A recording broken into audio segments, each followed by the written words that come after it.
Hey everyone, welcome back to RDLP. Welcome back to more Locked Heart. So far, this has been a lot more than I expected. Full soundtrack, full graphics, the whole animation. And for Ren'Py, it looks just beautiful. I'm also impressed. I'm playing this in a browser right now. I don't know if you ever noticed it, but the browser setup for how this plugin works is really nice. Like, this is some, like, Cadillac level visual noveling we're doing. It's just clean and easy and nice to use, and I'm loving it. I'm loving it. This is gorgeous. I can't believe that this is something that I didn't have to pay for. And kind of like, I think I might have to, like, try to kick dice a couple bucks for this, because, like, God, like, look, like, this is great. Anyway, if you've, don't know where we've left off, we are now trapped in the house of 3 teddy bears and their magical cohorts, who are all cursed, and we're gonna try to break their curse. And if we don't, we die here. So, no pressure. All right, let's get back to our story. When we last left our hero, Aura Borealis or something, she is now going to be prepared, hopefully for supper.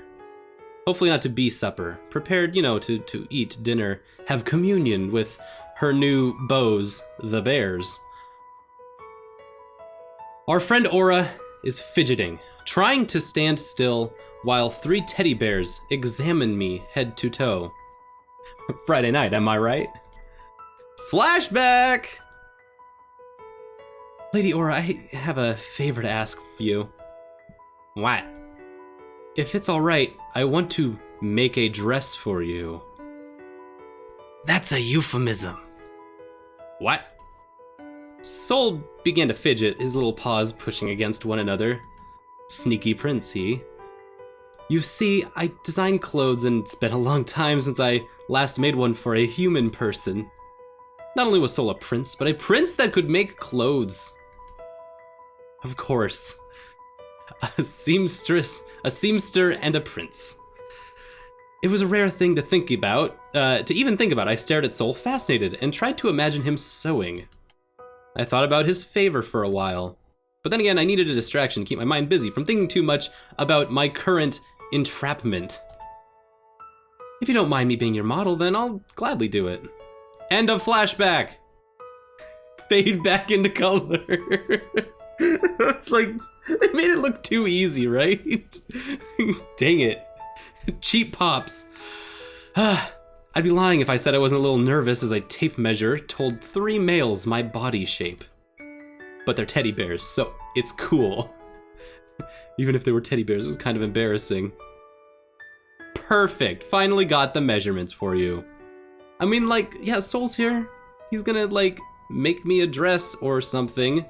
Or some kind of garments. Why do the rest of them need to be there, though? That's kind of weird. Alright. Soul hopped down from the chair, rolling up his measuring tape. It had been 5 days since I arrived at the cursed mansion of the Deluxe family. Wow! 5 days! You are late to work. Late! And every time I woke up, I still hoped that everything I'd discovered was just a dream. I will never forget you, my dearest hopes and dreams.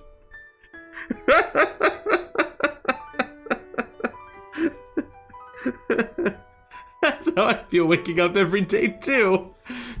Goodbye, hopes and dreams.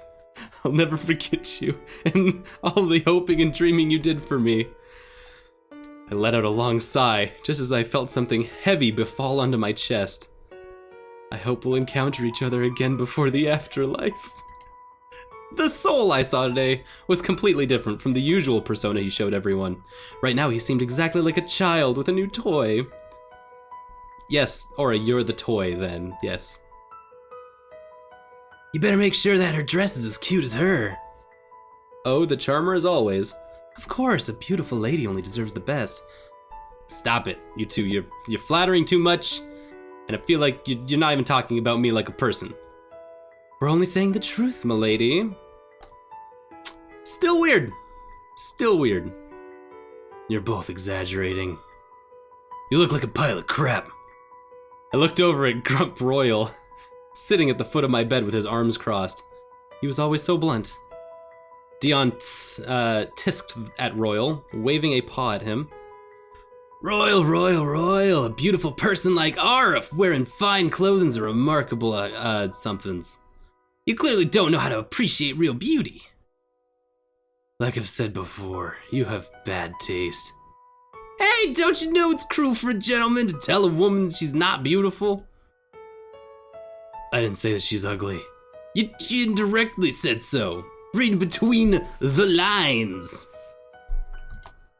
My smile started to crack and I felt my eyebrow begin to twitch because these are two sexist teddy bears patronizing me.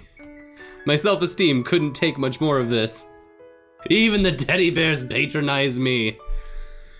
Come on, you two, you're making Lady Aura uncomfortable. I'm out of here.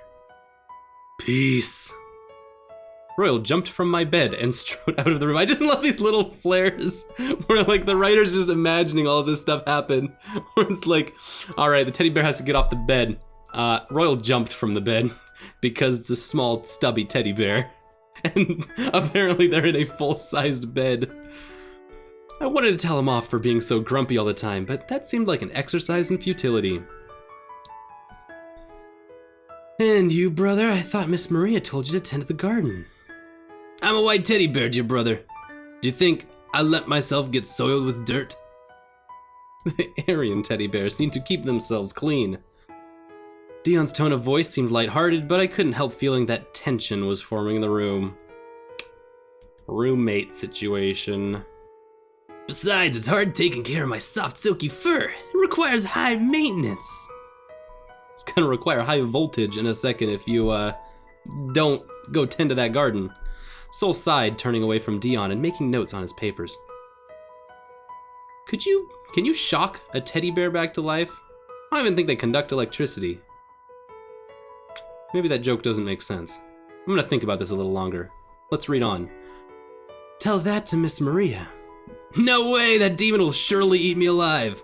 That's why I'm expecting you to cover for me. Soul flinched and turned around. He looked exasperated. Even his teddy bear appearance didn't hide what looked like unhappiness. I've been covering you for many years, big brother. Isn't it about time for you to accept your responsibilities? Shouldn't you be advancing your character? It was Dion's turn to flinch this time. Soul shook his head. It seemed like he wanted to say something, but he kept quiet. Soul knew he had beaten his little brother. Dion frowned and crossed his arms. You know, Soul, you ought to be yourself. What do you mean, pray tell, little brother? We're the only ones left here, yet you act like things haven't changed. Soul flinched again, and he shook a little. I wasn't wrong about it this time. He looked depressed. These two are having some kind of like character arc battle to the death. Like it's Lincoln Ganondorf deflecting like monologue shots back at each other. Oh, my character's in question. How about your character's in question? Little brother. I know we look like them now, but you're not a toy, Soul. You can be whoever you want to be. I wish this text wasn't cut off. Oh, ... Got him now. You got him now, Dion. I looked at Soul, then at Dion. I didn't understand what they were talking about. Even though it was my room, I felt like I was eavesdropping on something I shouldn't. Why does my chest feel tight all of a sudden? I reached up to my chest, my hand touching the rusty locket my mother gave me. Are we gonna find the locked heart? Oh, I hope so. Anyway, I'd better go now before the demon sees me here. Better go before I have a heart attack. Dion saluted us before strolling out of the room. Bye, I'm a teddy bear and I'm gonna just waltz on out of here, swagger all like Teddy Fluffy style. Let out a sigh of relief. The tension started to subside now that Dion had left. Now that teddy bear's out of here, how about you and me, Soul? Let's get together and hang out. Let's cuddle.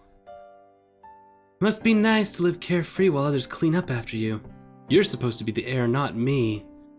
Soul spoke in such a low voice that I didn't quite hear everything he said. I got the last part, though. I had heard before that Sol was the next heir, but Dion was older than him. Why wasn't he the next heir to the throne? Why is Dion not the heir?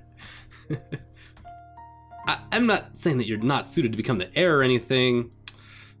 Sol smiled at me, but it wasn't the same smile he had on earlier. This one felt tired and forced. Brother was indeed supposed to be the heir, but father had some difficulties handling him. He was too irresponsible and carefree. Sol struggled with the last word. I didn't disagree, given what I'd seen of Dion since coming here, but oh snap! The king, before passing away due to his own negligence, because you heard he went through that force field and that took him out for goods like, before his own ignorance, ending his own life, the king's like, hey Dion, older brother, you can't be the heir to the throne. Your little brother's gonna be it because you're a dum-dum, and now I'm gonna go die. Bye! That's kinda heavy. That's a lot to deal with. He complimented me a lot, but he acted like he didn't have a care in the world. He spent more time dodging chores than doing them. Sol shook his head as if to clear the air, changing the subject. Let's not overthink this. Anyway, about this dress. I didn't dare to further ask him about the trouble with Dion. All I've made since then are the ones that Gold wears every day. As a doll, that is. Oh, like Goldilocks. Goldilocks. Still a great pun. The soulless doll that should be their little sister. This game is just amazingly bizarre. I'm really looking forward to this. I've only made dresses for dead people. Sol's shoulders slumped and he looked outside the window with a distant expression on his face. Father was not pleased when he found out I enjoyed designing clothes. He thought it was inappropriate for his son to like such a thing. Yeah, but have you seen Project Runway? Have you ever watched a season of Project Runway? You would not be saying that. That would be very ignorant to say. It is completely appropriate for a son or anyone to want to be a fashion designer, especially the heir to the Deluxe family, because y'all's Deluxe stocks are not rising lately. Have you looked around? Think you might want to go into new business. Sol's smile remained wistful for the moment. I tried to think of something uplifting to say, but the words were stuck in my throat. By the way, what kind of dress do you prefer? I decided not to pursue the tension from before. Something sexy or something elegant. Well, we can make it weird for the bears. Or we could go for something elegant.